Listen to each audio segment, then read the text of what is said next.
Congress on Friday night attacked the PM Modi-led government at center for abstaining from voting in International Monetary Fund when it considered fresh loans of 1.3 billion US dollars to Pakistan, saying a strong no would have sent a powerful signal.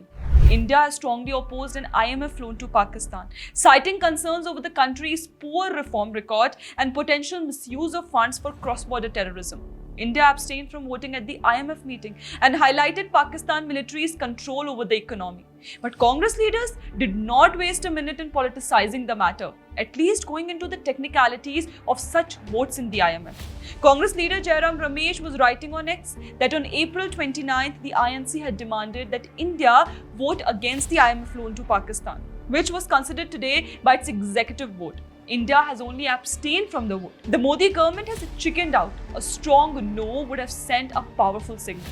He was joined by another Congress leader, Pawan Khera, who expressed similar sentiments. Even Congress-minded alleged journalist Rajdeep Sardesai too was in league with Congress to further anti-center propaganda on the IMF Pakistan bailout issue.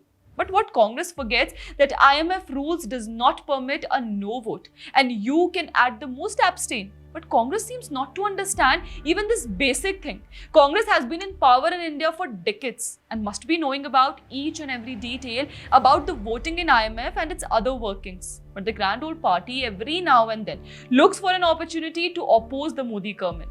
Even Congress's ally in the India Alliance did not criticize centre and thus understands IMF better than Congress.